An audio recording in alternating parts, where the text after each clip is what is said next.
So again, good morning. This is Eric Preuss with the Iowa Department of Public Health, and welcome you today to the state wait list overview that'll be happening within ISMART. So a couple of things that I hope to accomplish today first, and just by way of starting, I am going to see who I've got that's causing some background. If you could all remember to mute yourselves locally.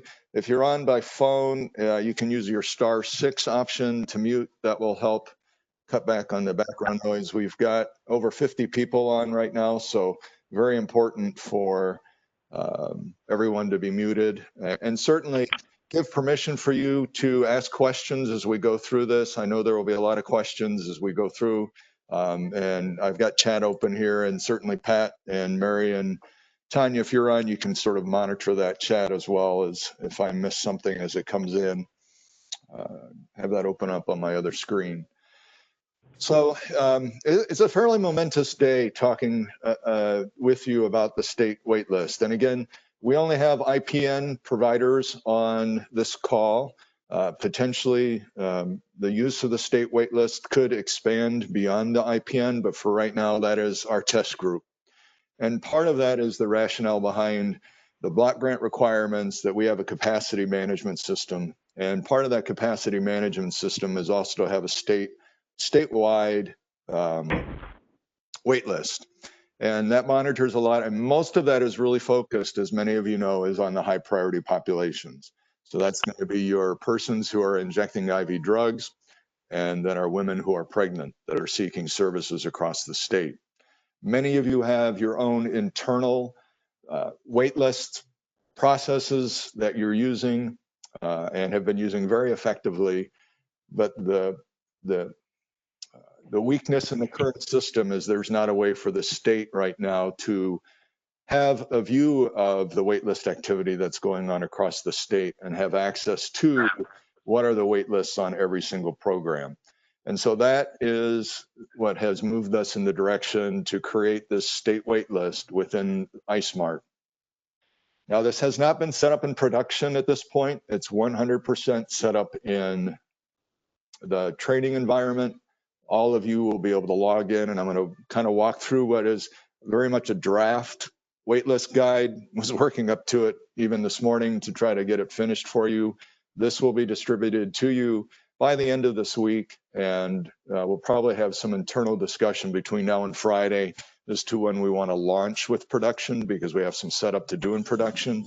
So really, this is an attempt to let you get into train, take a look at some things that, I can show you what we've done, be able to review the guide and feel confident in using the state wait list as we move forward to help get a sense of the utilization and wait list for our residential beds across the state. One other thing I want to add before I move in and kind of walk through the guide is that we, again, it's still in discussion internally, but just to sort of give you, what the potential launch of this will look like. One would be the first step would be to launch in production with the entire IPN, allowing for all IPN providers to add individuals to a program's wait list. And that would be residential only. The second potential step, knowing is that we have residential programs outside of the IPN, would then be to include them. And then a potential third step, which is still under discussion, would be then to eventually open the waitlist process up to all licensed facilities in the state of Iowa, so that they could then make referrals through ISMART to the residential programs in the state. So mark those, sort of what we're visioning, what the steps for launch will be. So hopefully we've developed, or in the process of developing this guide, the ISMART state waitlist guide. Don't try to say that 10 times fast. So there's a couple of sections in here. The table of contents needs to be updated. We'll have an introduction here about the business case. I just mentioned it. Most of it is tied to the block grant requirements. But what I'll do is going to walk you through sort of this guide and then actually show you it in action, and then take questions. And again, feel free to ask questions as we go through here. So I sort of gave you a bit of the introduction and the business case already. That'll be put in here as well. So a couple of the things to feel is like some of you are going to log into production right now and go, well, Eric, I don't even see the state wait list. And that's because you can't see it yet. In the training environment, if you logged into the training environment, you would now see that there's a state wait list option on the iSmart menu on the left side. The blue menu is usually what we refer it to. And that's where you will see the state wait list. That's where you will access it from. The only way to see that on your login when you get to this point of on this screen is that you have to have the grant management domain. And we'll get through some of the rules and what you need to have in place to be able to access it and use it. But really want to just kind of walk through the workflow, show you some screenshots, and then sort of give you a live demo of how it potentially works. So let's just kind of walk through sort of the workflow as to how is this going to happen.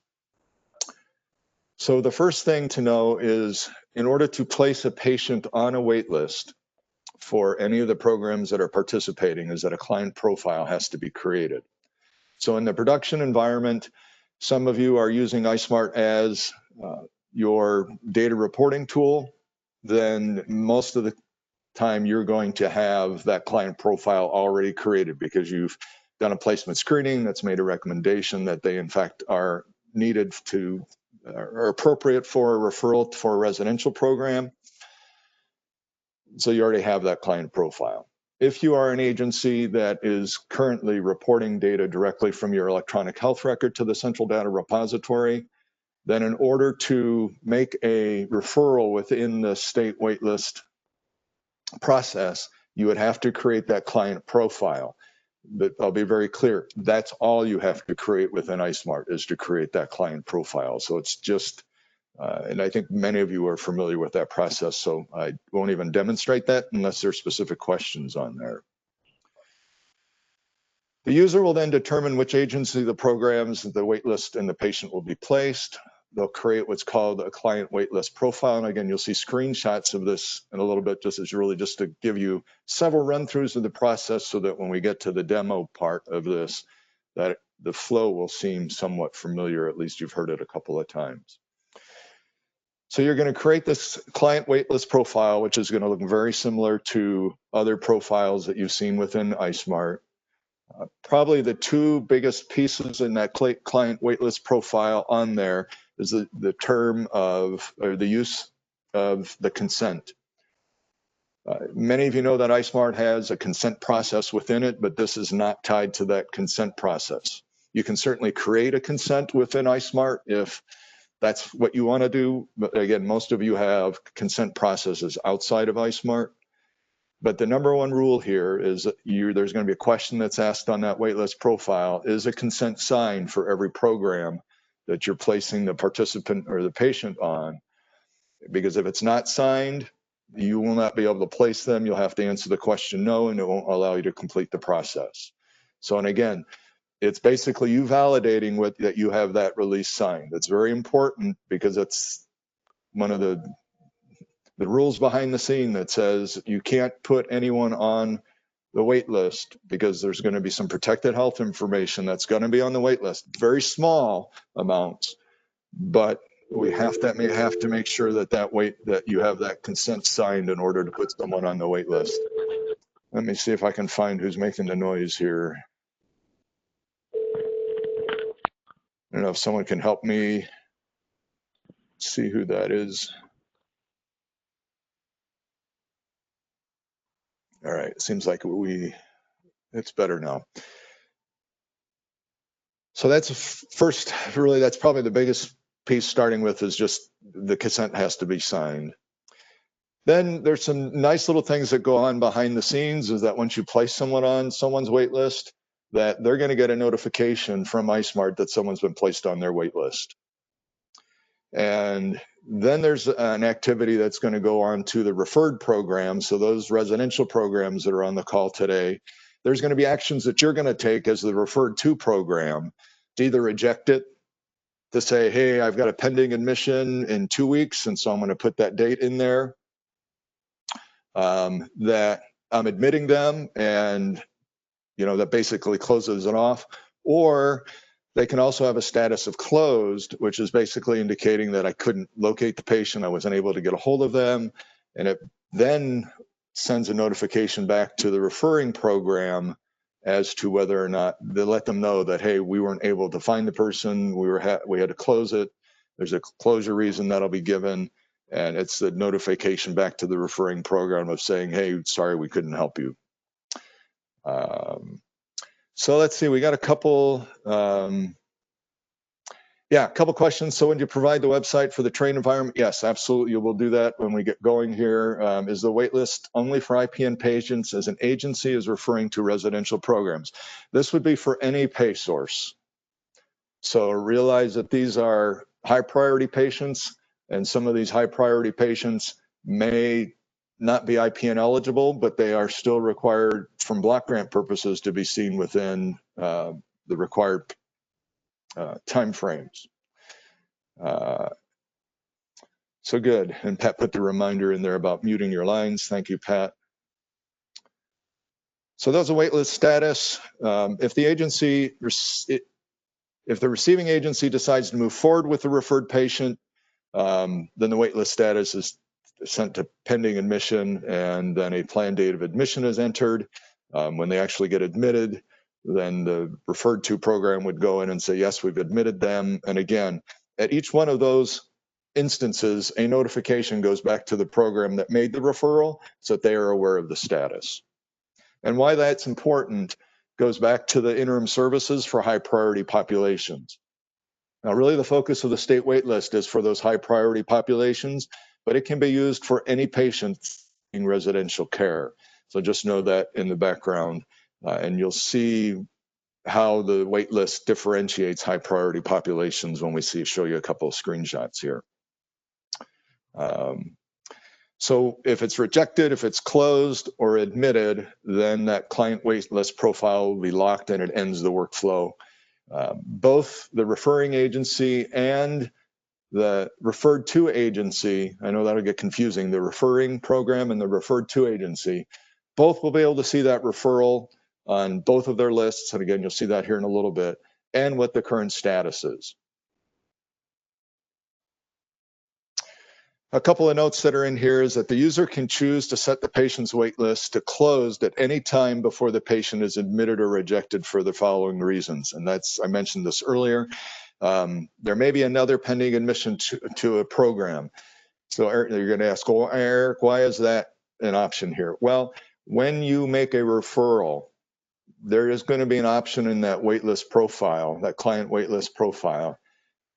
If you are saying, hey, I'm looking for 3.1 for women only in the state of Iowa, you can actually filter the list for that. And there's actually an option that you can refer them to every single one of those programs with just selecting a value in a box. And we'll show that here you to a little bit.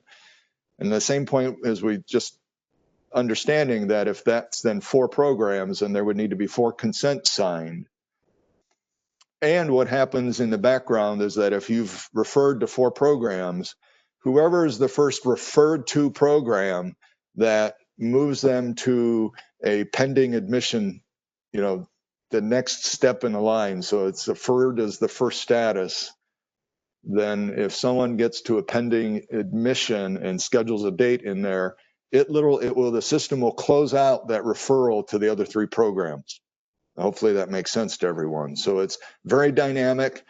It keeps from, if CFR, ASAC, and House of Mercy have all received the same person as a referral for a 3-point level for women and children, and CFR gets to it first, or I'm sorry, ASAC gets it to it first, then the other 3 referrals will close out. They'll just get a closed reason. It'll automatically happen behind the scene. The program will be notified. We'll actually get 4 emails where it was closed and where it was accepted. Does that make sense to everyone? Good. I'm seeing Andrea's head in my square. So Andrea, you're my guide right now as I'm looking at this. So thank you. So there's a couple other assumptions that go on here as well, is that patients will only sign consents outside of iSmart, which I mentioned earlier, and there will be no need for an option for e-signature within the client waitlist profile. So that is not even an option within iSmart. Iowa is not creating intakes within iSmart, and again, that would be for your programs that are reporting data directly from your EHR to the central data repository. When you create that client profile, so you can make the referral, that's all you have to create in iSmart is the client profile. Very minimal data, trying to streamline it as much as possible and keep the duplicate reporting of data. We just want to be really sensitive to that. You've given us lots of good feedback over that, so trying to keep this as streamlined as possible for you. So there's no need to create an intake or anything like that. You don't have to open an episode. You basically have put a client into iSmart, and then you'll be able to search and add them to a wait list. So there's a note in here about the assumption about the block grant priority field. And you'll see that when we walk through some of the screenshots here, but let me just take some time to talk about it here. So it's controlled by a code called the waiting priority, and you're going to see this on the wait list. You're going to see that wait lists get adjusted based on this as to where an individual or a patient is ranked on that wait list is based on this priority score. And so there's basically two fields within the client profile that are being used. Number one, are they pregnant? And are they an IV drug user? And so those are the two drop-down boxes in there. And if you say yes to both of those, then there's a weighted score that happens behind the scenes that develops this priority field scoring that goes on. And so you'll see that. So just know that that's going on. So if you have an individual who's pregnant or reports as being an IV drug user, and just so I'm clear on this, because there's always some confusion about that IV drug user question. This is that this person is reporting that they have injected IV drugs in the past 30 days. So if it happened 5 years ago that they injected IV drugs, then the answer to the question is no here. This is if they have injected drugs in the last 30 days. The other exclusion that happens within this, and again, this may be a little bit confusing as we go forward, the state wait list only works in the grant management domain. So one of the things, and for the IPN, most of you have the grant management domain already on your agency profile, and I think I checked everyone today to make sure that that is the case in the training environment. And then we'll have to do the same thing on the production environment as we push all this forward. And the other thing, let me just stop. I really want to thank the directors and the individuals that provided the data to make today possible. I know we had a very short turnaround on you asking for your beds, your facility names, all the data that was needed to help set that up. So I very much appreciated. You were all very timely, and just my sense of gratitude for you for providing that information to us. So this all happens only within the grant management domain. And why that's just important to highlight here is that as you look in the training environment, and you'll see this when we do the demo, you're going to have facilities that I've set up now specifically that have these programs attached to it. And those programs have been developed specifically for the grant management domain.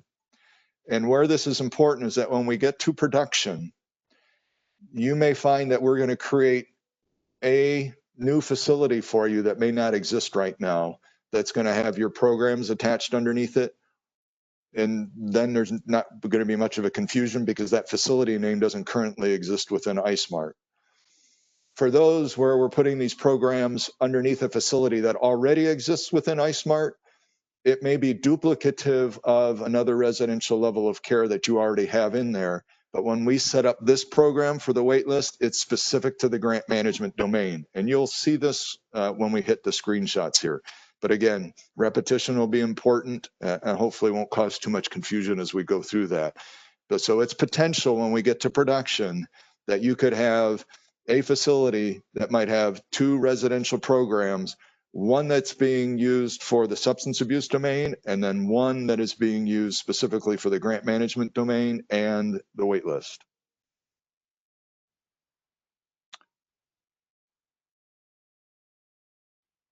So let me stop before we start walking through the screens, and let me see what questions that you may have. I'm not seeing anything new in chat.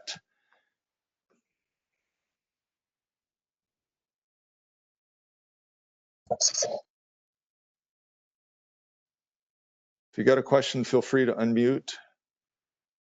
Otherwise, I will move on. Hey, Eric, this is Michelle at CFR. Yeah, hi, Michelle.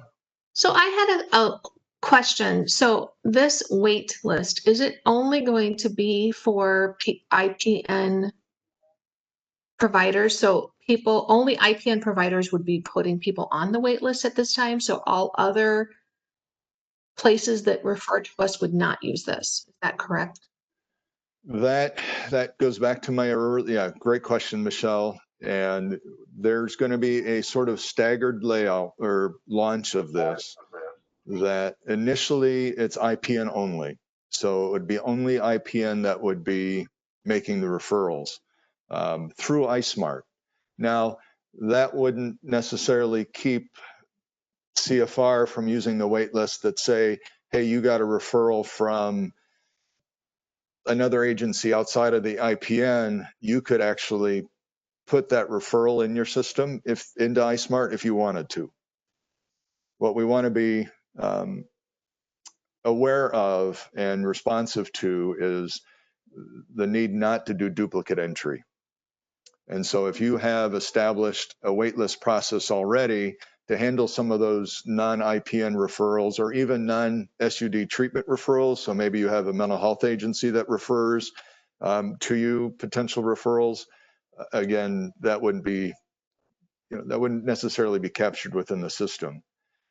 If everything goes well and we, and we don't have a time frame for this, but sort of that phased in approach would be when we launch this and give you, say, we're, tentatively we're thinking Monday of next week, subject to change, but that's what we're thinking right now, is, it'll be open only to IPN.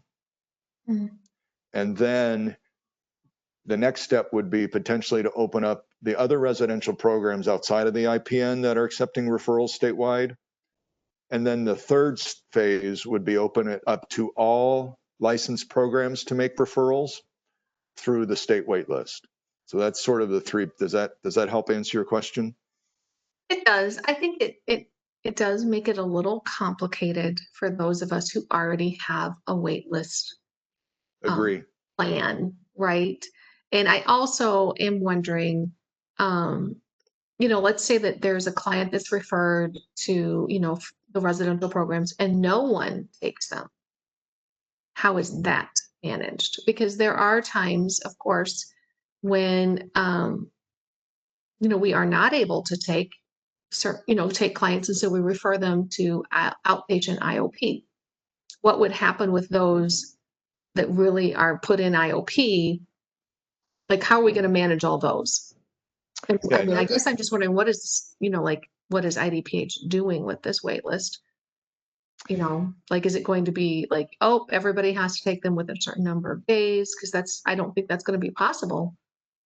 Yeah, think of it right now, it is our first step is an ability to monitor statewide what is happening with wait lists across the state. So that's really the first piece. To dig into a little bit of the question that you had about, well, what if we can't accept them? You have the ability to reject a referral and saying we just can't take them. If we created, so that's why you've got that option of saying, nope, we can't take them. We're scheduled out 6 weeks. So that's why we gave you that pending admission option to say that we can't get them in this week or next week, but we can get them in 3 weeks. And, again, part of the internal processes here is that you've contacted the patient on the wait list. You'll see there's a phone number and you'll get a name that, when it shows up on your list, so that you can contact them and say, and you've been able to track them down and, hey, we've got an opening on November 1, and they say, yes, I can come in on November 1. Then you're going to put a pending admission date of November 1, And then that's going to get referred back to the referring provider. So they're aware of that CFR is going to take this person on November 1st. The referring program is still required to provide whatever interim services, lower level of care, whatever is necessary to have that person ready to come in on November 1st. Does that make sense? Okay, I just wanted to make sure. 'Cause I think I would assume the residential providers all have the same situation that we do, that there are many, many times when nobody can take people because Right, we are full and we don't like to have a wait list of 6 weeks. I mean, if it's right, 6 weeks, there's a lot that can change in 6 weeks. right. And that's the sense of having that pending admission. Again, this goes back to, we're going to learn a lot as this starts to flow. And I had some initial feedback from a couple other providers. Just if you have your own internal process, we're not saying this is going to replace your internal process. This is only going to be working for people who are making referrals from one program to another within iSmart.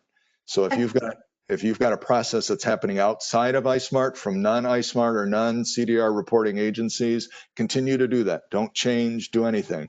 But we're going to be very interested in your feedback about how this works alongside with that. We're not at the point of saying, if you've got a wait list at your agency, you need to put all of that into iSmart. We're not asking you to do that. This is literally just to assist programs to find the opportunity for care for someone who might need residential. So great questions, Michelle. Thank you. Yep, thanks. So let me look, we've got another question that came in. When putting a client on the wait list, we fill out the profile, but of course, we would need to send the ASAM, intake, SAE. Will there be an email specific to those agencies that we can send that info to? Not sure that I'm following the question, Marie. Because of course, if you're making a referral to say, and we'll just say to CFR at this point, since Michelle's broken the ice on that. And yeah, if you've made the referral, you're still going to have to send all of those materials that you would normally do, and that would happen outside of the wait list. So that would still be your normal process. The wait list is just about getting the person, finding a participating program that has, either no one on their wait list or a short wait list. You've put them on that program. That program has the ability then to either reject it, find a pending admission, etc. So hopefully that helps with answering your question, Marie. And then I talked a little bit about the tentative timeline already for opening this to outside the IPN and other licensed programs. We don't necessarily have a time frame. I mean, if I were to just throw something out there and it goes really well in October and November, that we potentially would then open it up to the other residential programs as a next step. And maybe January 1, we might be looking at having a training for the entire for all licensed programs to use it. And certainly there would be benefit to doing that, but that's sort of how we're viewing it right now, because we don't know how this is going to go. And so your feedback, how it's going, is going to be very important once we get this launched. So let me show you some of the screenshots here. I'm going to be wary of our time. We're already about the bottom of the hour here. But this is what it's going to look like. When you first log in, as I mentioned earlier, you're going to see this statewide wait list option that will then give you a couple options before. As I mentioned before, there's a couple of things that have to be in place in order for you to see the state wait list within iSmart. One is you have to have the grant management domain added to the agency profile. That's the very first thing that has to be done. And again, we'll make sure that that happens for all of the IPN providers that are participating when we go live, when we get all the other things set up as far as the waitlist programs for each agency. Then the grant management domain has to be added to the staff member account. So that is an important piece. And then agency waitlist, and actually that's not the right, I think cross-agency waitlist is the actual name for that. I'll update that, has been assigned to a staff member account. So one of the things you'll need to think about at an agency level is whom do you want to have access to the wait list, and who will be able to make referrals, and who would then, on the referred to program side, be managing and monitoring that wait list and making the changes as to, is it rejected, is it closed, is it a pending admission or admission. There's also an alert that's been turned on as well, and we've not done a whole lot with this. It's configurable at the agency level so that if you would like to have an alert created locally, we can provide some assistance in making that happen so it just shows up on your homepage in that alert section on your homepage when you log into iSmart. As I talked about the staff member account, a screenshot here, it's actually called the Cross-Agency Waitlist Management Full Access, Cross-Agency Waitlist Management Read Only. Those two, one of those roles would be assigned if you just need someone to be able to have read-only access. They wouldn't be able to change anything, but you just wanted them to be able to monitor it and see what was going on and then provide direction internally to folks who are actually that are going to be responsible for making changes. You can give that role. If you give them full access, then they're going to be able to manage everything within the wait list for that facility. As I mentioned, you'll also have to select grant management domain in that staff account as well in order to see this, to be able to click in and be able to use the state wait list. I think they'll still see the state wait list, but to be able to do anything with it, they would have to have that grant management role. Now let's talk a little bit about program setup, and I already gave you the kudos for the sending all the information that you did about your capacities, levels of care offered, co-ed, gender specific, again, very helpful. And you'll see that when we actually give you a screenshot to see everything that was set up. Very important for you to understand that right now, the management of the program setup needs to completely be on IDPH's shoulders right now. We do not want any program messing with, or I shouldn't say messing, working with or modifying or creating new program setups specific to the wait list. If you have a new level of care that's going to be coming on board residentially, like maybe you don't have detox now and you're going to be setting up detox, then just call the send us an email through the SAPG Data Help Desk and we'll get that set up for you. We just want to make sure that it's set up correctly and in full confidence that it's going to work correctly. There's a couple of pieces in here that, and it's also important to know that when you go in now, and if you're having to manage your programs within iSmart, you will see that there's a couple of new fields that have shown on, that are shown up. And one is this waitlist availability. We're working on some things behind the scenes to make that work a little bit differently than what we're seeing right now, because right now you potentially could put a program that's attached to the substance use domain. You could accidentally put cross-agency, and we don't even want that to be available as an option when you see that waitlist availability. The other piece that I'll mention here, because someone's probably going to ask the question, is there is an option here that says local only. So there is the ability for you to use this state wait list component internally if you don't have a process already to do that for all your levels of care.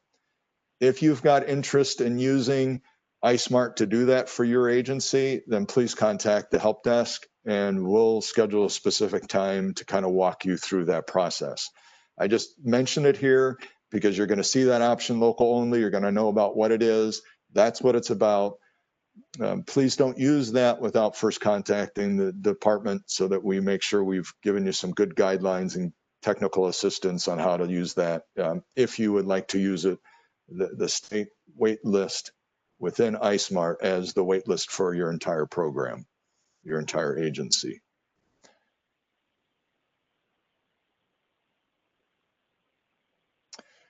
So when we look at the program setup, and this is what I was sort of referring to. This was a program that I set up in ASAC. You're going to see that we're very particular about how we're naming the programs. In this case, ASAM 3.1, WC means women and children. You'll see here's the domain has been selected as grant management. It's the level of care here is clinically managed low intensity, so 3.1. This is has a specifier specifically for women and children residential. You'll see the level of care is listed there. And then here are these two new fields that are showing up. This age group, which was always there.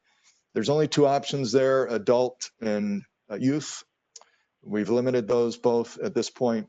And then here's that waitlist availability type. And again, you're going to see it says cross agency, which then opens it up to any program that has the state waitlist opened up and has the grant management domain and has the user roles, they would be able to access it to it.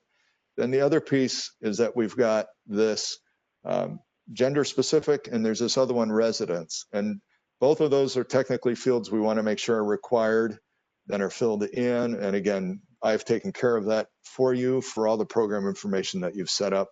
But just to let you know that there is this gender specific that we're using. So if you have beds that are dedicated specifically for it's a female only wing, and you're providing, and that's really what this is getting at, is that you have segregated populations. And so you have specific female beds and you have specific male beds. If it's a co-ed population, then gender specific, there's a co-ed option there. So when we get to the client waitlist profile, there's a process that you will do. You will click on the state waitlist. It will then populate, and you'll see this is just a partial listing of all of the eligible programs that are participating in the waitlist. You'll see that it has their agency facility name, the facility city, the program name, the modality that is being offered there. This available slots will be eventually hidden. That's really of no value to us because you're not putting every single person that is being served in your program within iSmart. So that's really of no value to everyone. And then this number on the wait list is not working correctly. We're asking FEI to get a fix on this as quickly as possible, but this should populate the number of individuals that are currently on the wait list for a program. So that means they're either in a referred or pending admission status. So if you were selecting, and you have the ability to search. So if you're wanting to place someone on the level of care, you've clicked on the state wait list. You can actually search up here by modality, by the agency name, by age group. So you can put a lot of different filters in place, click and go, and it will filter that list to make the search a little bit easier, because you'll notice that it's quite the list of programs there. So when you get here, you're going to choose whichever program is by clicking on this pencil, which will then click a review list, and you can click review list, which is then going to open up a screenshot that looks something like this.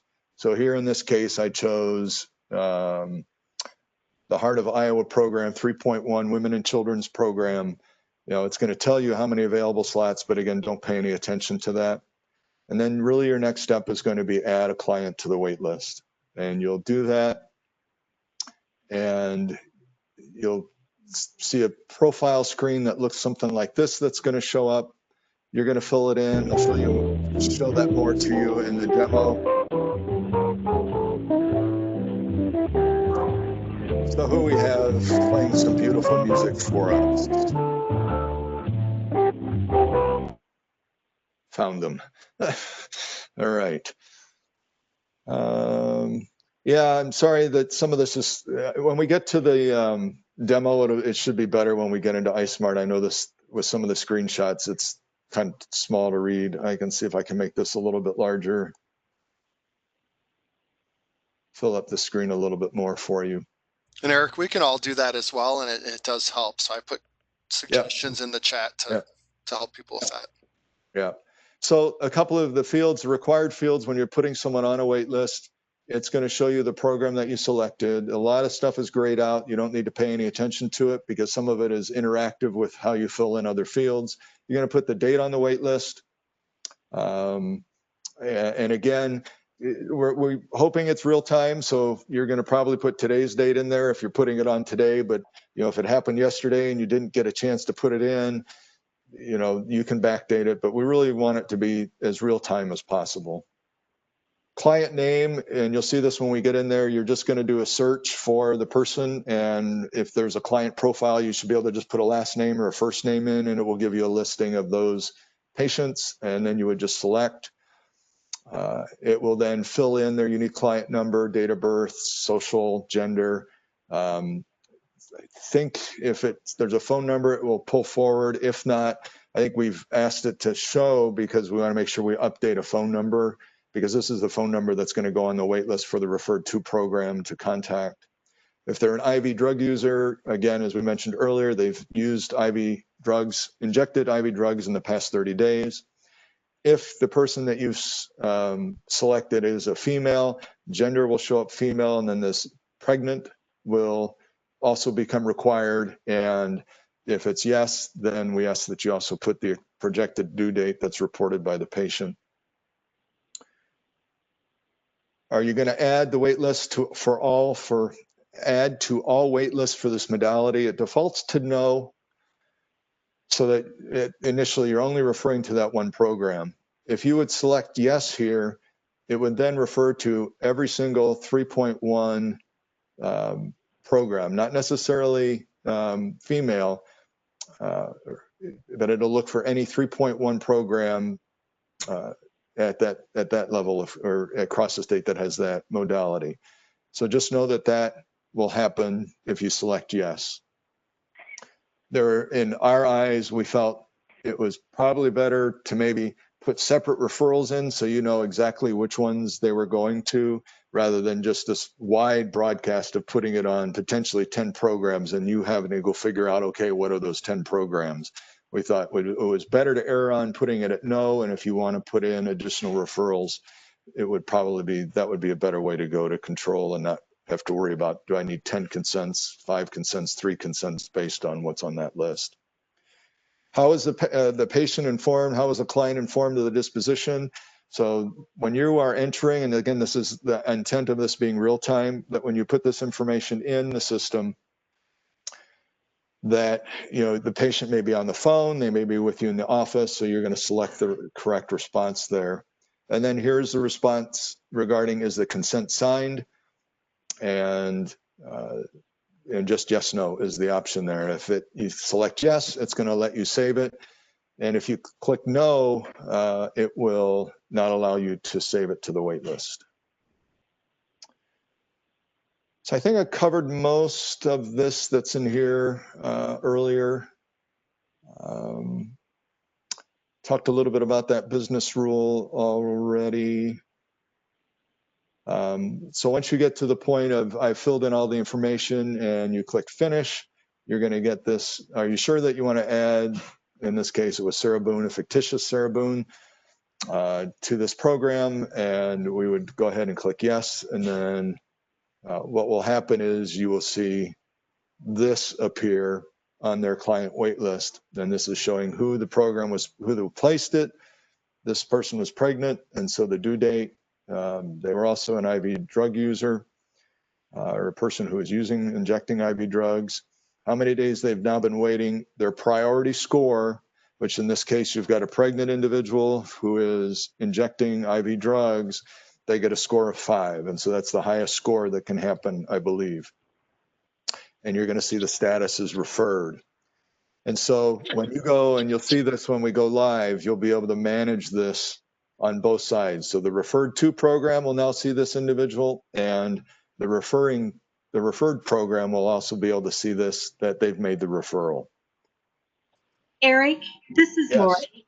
So there's another step in this process, and I don't know if there's a way to add this to the screen or how. So this is all good, but we won't know whether we can accept a referral or not until we receive the referral material, the referral packet that has all the assessment and all the information about a patient. So are you expecting that if we see this, if we get this notice, that then we're supposed to contact the referring agency and ask for all of that information? Is the referring agency still obligated to forward all of that information to us before they put it on this form? Like, what's that process supposed to look like? And is there a way to document on this form that the referral packet has been sent. Yeah, that's a good point, Lori. We will make the assumption that at the state level on this, that if you are placing somebody on Prairie Ridge's list or any residential program list, is that a referral packet is going to be sent to that program.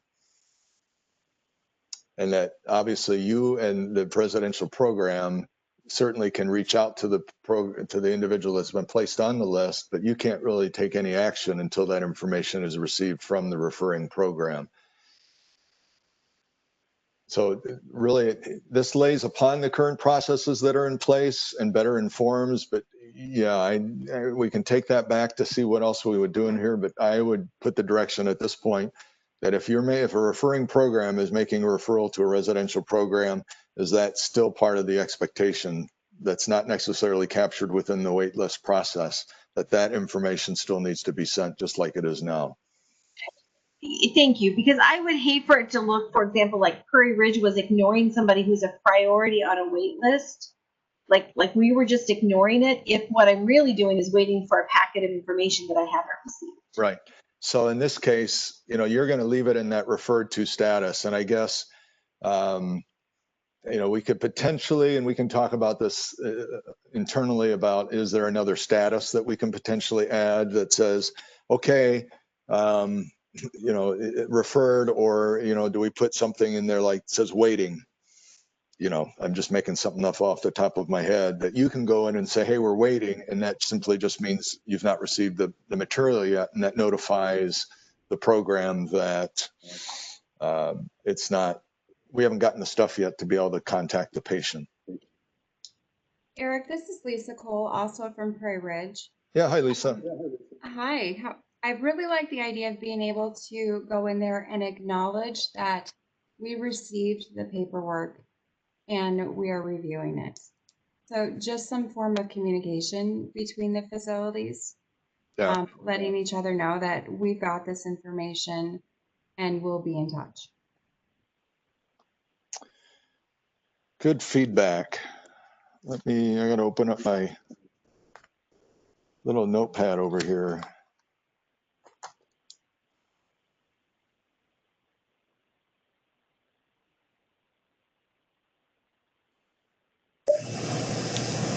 I don't know how this might play into effect, but one of the things thinking about the last comment of kind of being in touch after referral, there's at times, and it's more infrequent, but it has come up enough times to bring it up, where we may receive a referral, but due to a current conflict of interest in the building, we may have an opening, but we can't accept that individual right away. So I just don't know necessarily how those sort of situations might be affected in the system and how we respond, because someone we would potentially be willing to take, but the other person has to be out of the building first. Right. And again, I think some of that can potentially, I think that was that Crystal, is that you talking? Yeah. All right. So I think that's where that pending admission can happen. So that you're saying, hey, we're going to take them, but we can't take them until this date because that other person needs to leave. Does that make sense? Yep. Thank you. Yeah. So there's a question there. So how do we cancel the referral if we find out they have went to another program that may not be using this program? So there is the ability to close a referral, and I'll show you how to do that. If there was a notes box that would be able to track when we have or not received the paperwork, for instance, yeah, those are good points. I like the idea of that, you've looked and it's in this sort of wait status. We can't put a pending admission in there. It sort of sits in that referred status, but is there something to at least let the referred to program know, hey, we've got it. As soon as we get the paperwork, we'll start moving forward. I guess a question out to you guys, to the providers, to the residential programs, would you contact the person even before you got that information about a potential referral? I mean, how does that normally happen on your end when you get that? Do you reach out to that individual right away, even before you get information? When we receive the referral information, our process is to call the patient directly and to speak Okay. with them, as well Now, as call the referring agency. yeah, and is that before would you make that reach out to the patient before you've received the referral packet, for lack of a better term? If we working off of this wait list, if I saw a name being placed on there and we had not yet received the referral paperwork, I would take that initiative and call the Okay. patient. Great. All right, all great questions. This is the type of feedback, and please know we're very open as we get closer, and even if you're playing around and train over the next couple of days in this, and you find out, hey, what about this? What about this? Please send it to us. I mean, we've tried to think through everything, as we've been working on this project for a long period of time. So we're sort of anxious to get it out there, but we want to make sure that it's working well.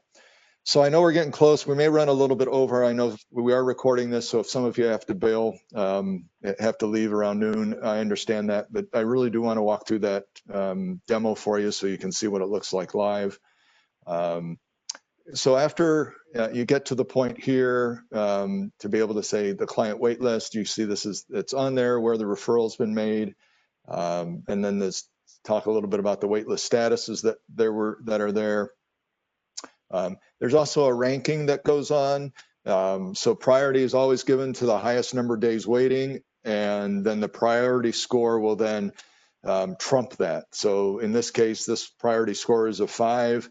This person would trump anyone else on the list. And if there's another 5 on the list that has a lower days waiting, then they would be the highest one on the list. So this list will automatically score itself number first by priority score and then by days waiting.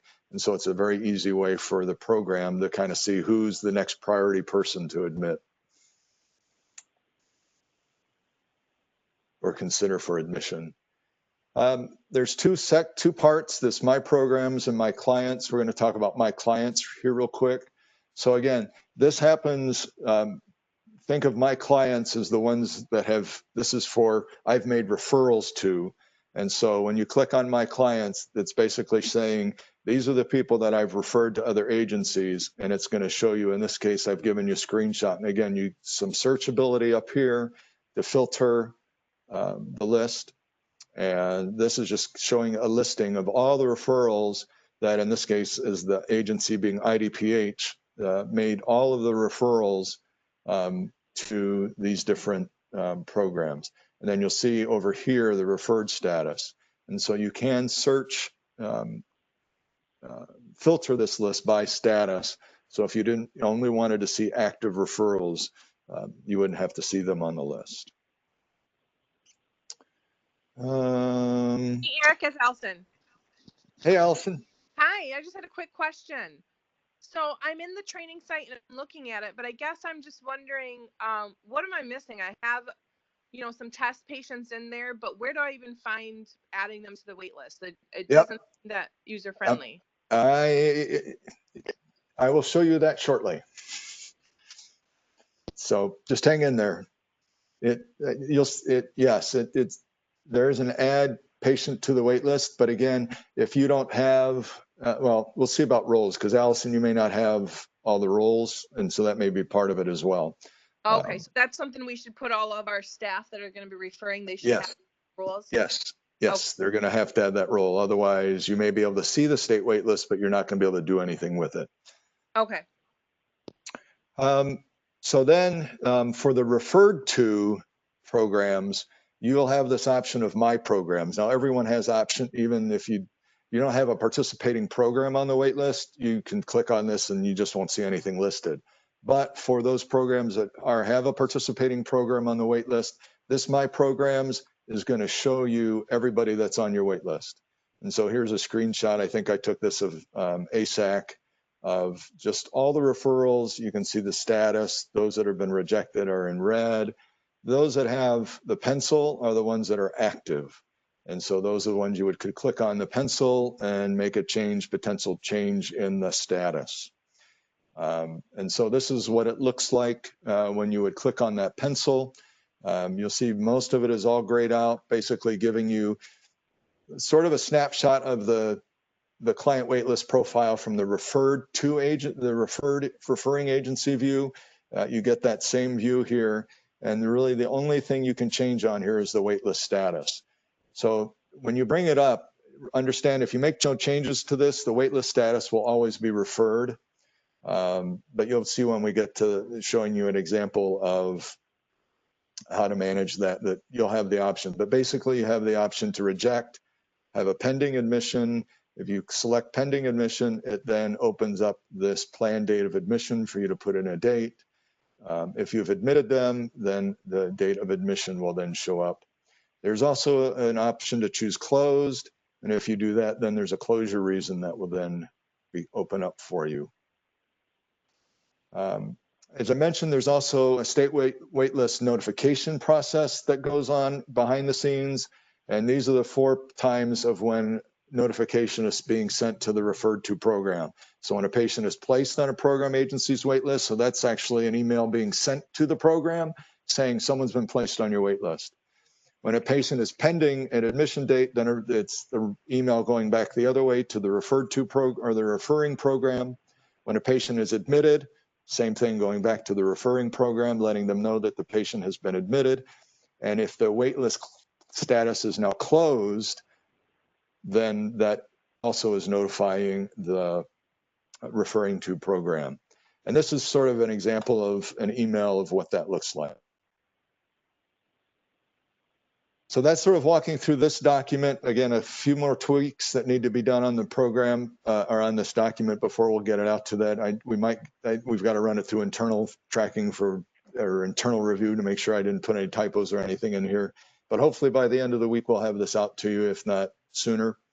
So let me actually walk you into and see if iSmart's going to say, let me in here. So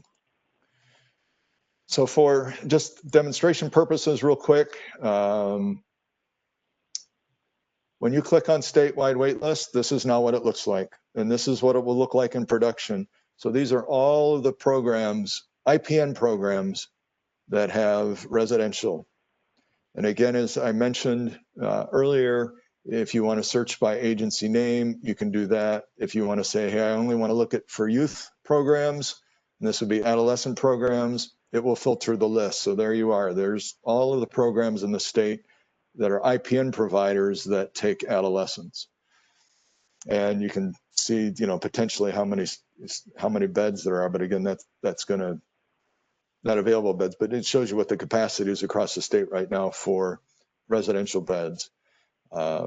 If you wanted to say, I wanted it to be gender specific and said, hey, is there any adolescent specific to males? There isn't. So that just gives you an idea of some of the filtering options here. So what I'm going to do at this point, going back to Allison's question, I have someone that I want to add to the wait list. And just for the examples here, I'm going to say, oops, I want to be female. I want to add a female to a wait list. And so I want to only see those female programs. And I know I want to do it only for 3.5. So I'm going to select high intensity residential. And I'm just showing you the options of how you can help filter down the list. And so here would be all the options that you are. And potentially, when we get it fixed, you'll actually be able to see over here the number of people that are on any wait list, so that can help determine how we would potentially want to make a referral. So in this case, let's just say I'm going to choose Heartland Family Works 3.5 and Cancel Bluffs. So I'm going to click Review List. And so Allison, this is, I think, where you were getting to add someone to the wait list. Now I've selected, this is the program that I want to add them to. And then what this list would do is if you click Go, it would actually show you everyone that's on that list right now. And so I must have put another referral in there from Sassy as an example here for this program. So you can see their priority score and their days waiting, and you're saying, okay, I want to put them on this program. Notice that there is no patient identifying information yet that's been shared. So to add this patient, I would come up in here. I'm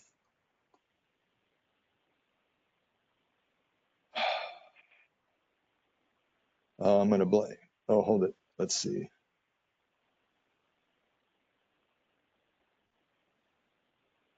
My wonderful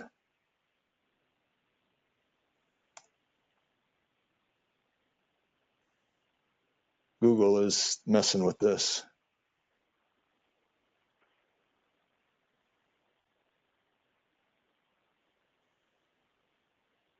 All right, hold on a second.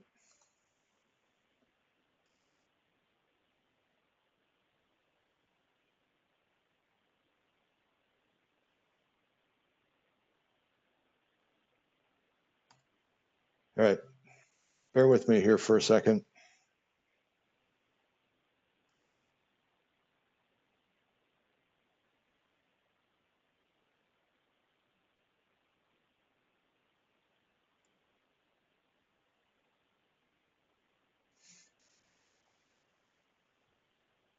Would have been good for me to remember who it was that I was referring, and I didn't, so I apologize.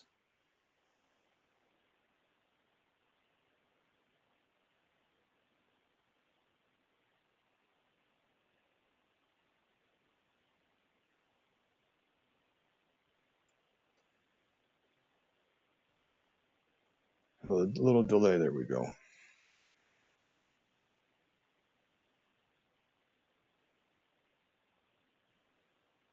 All right. So I'm just going to copy Candy Apple as the referral that we'll make.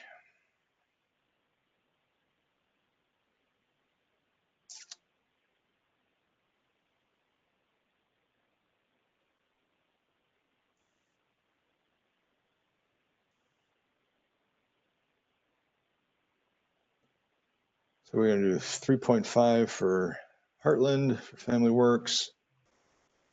We're going to add them to the wait list. You can put their name in.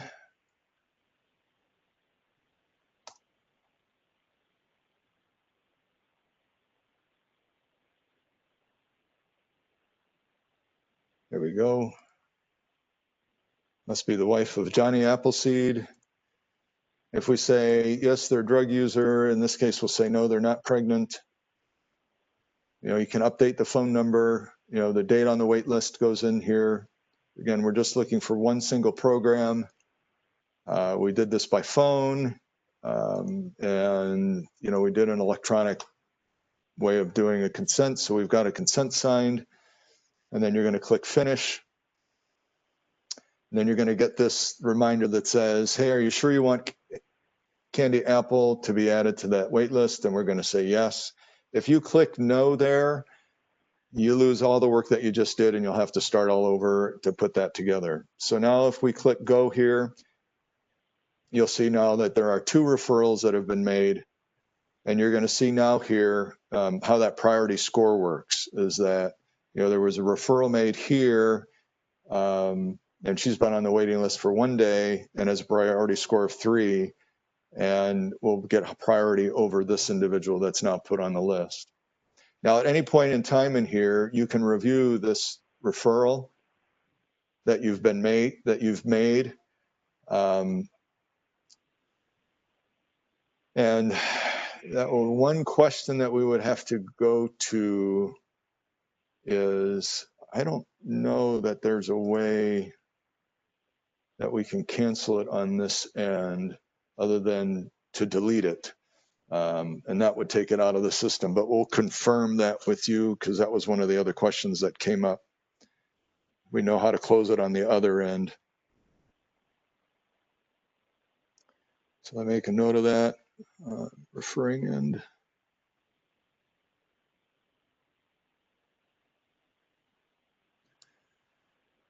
So now, since this was Heartland, I will go into Heartland here for a second. Bear with me.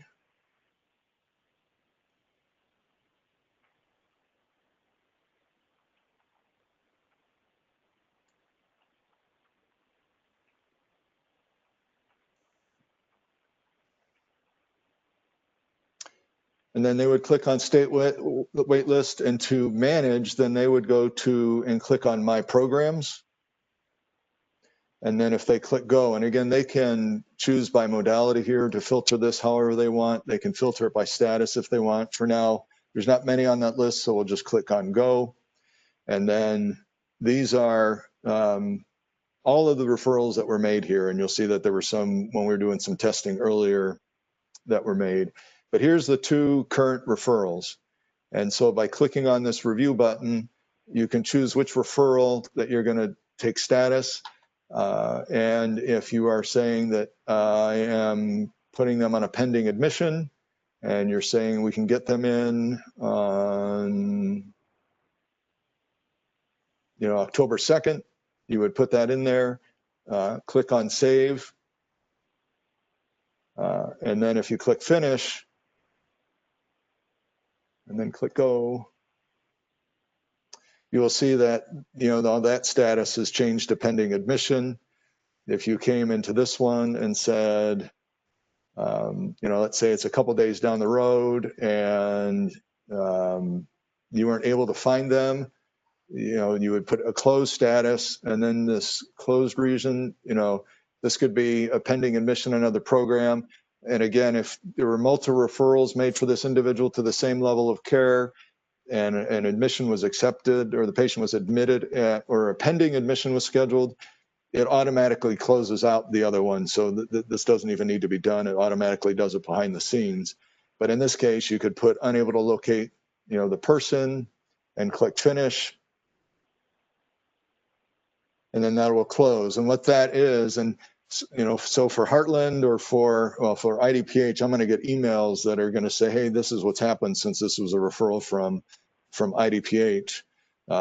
Sassy may have just received an email to whatever the account was that made that referral, and I don't remember who it was, Allison.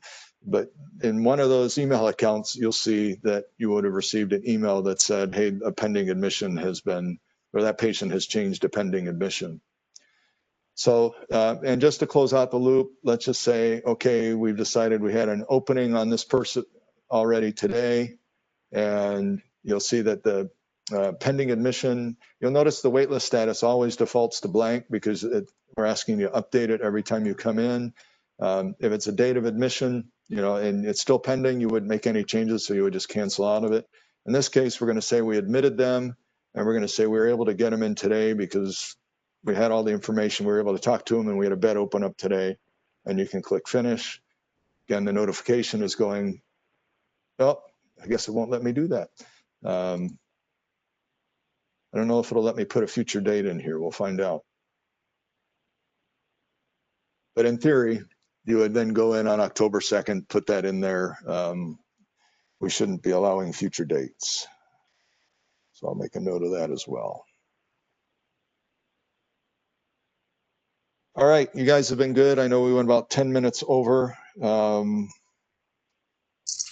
What questions do you have? I'll look at chat too here. I was going to say, Eric, I can see at least one, but I think you might be getting some questions directly as well.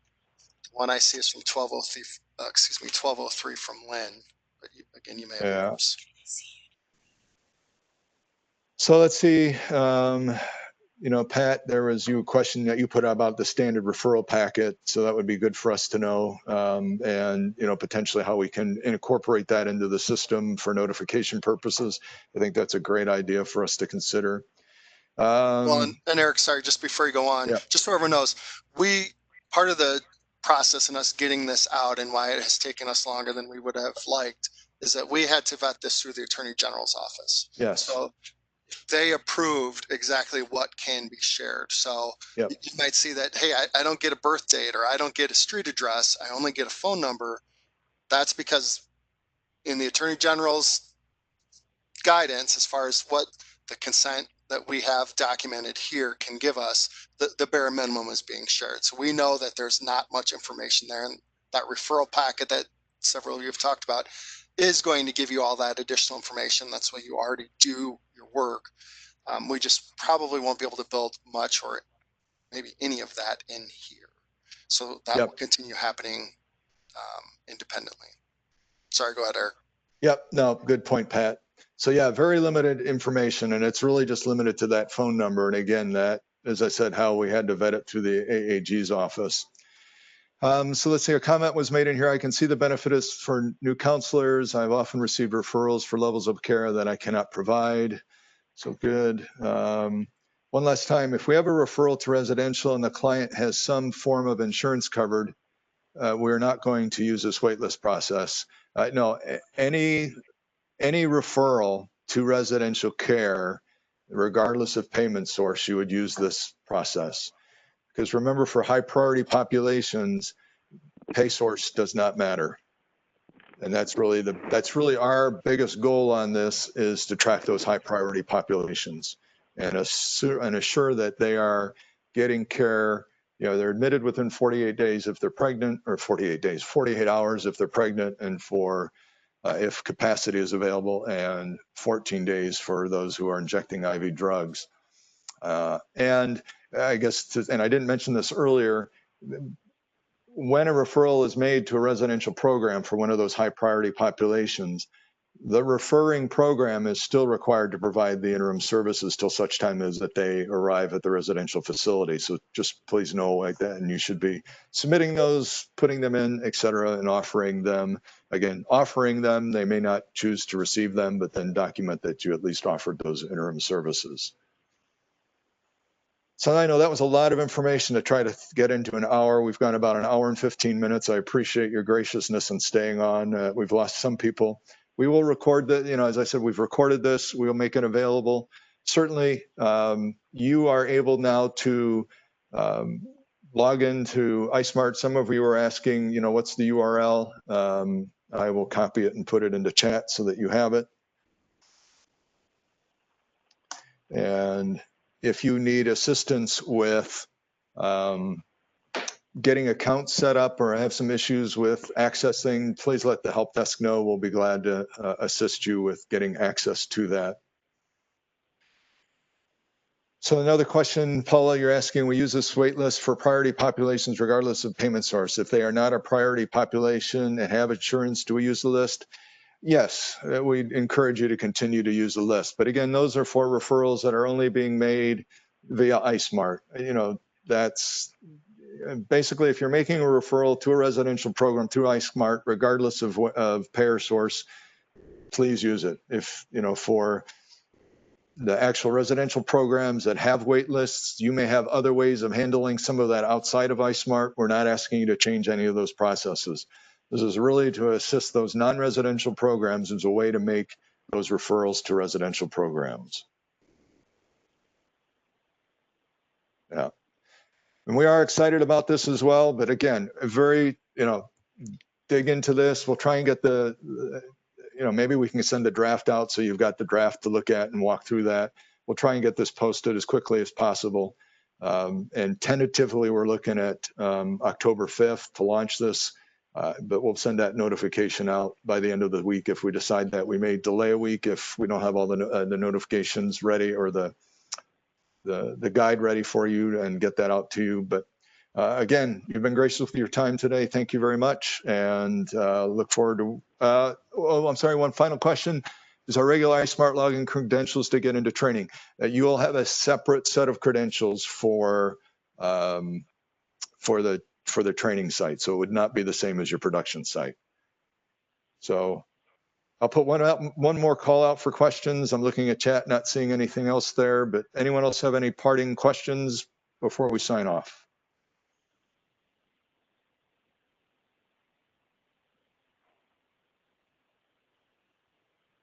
I see lots of people are signing off, so I will take that as a no. So thanks everyone, and have a good rest of your day. Thanks.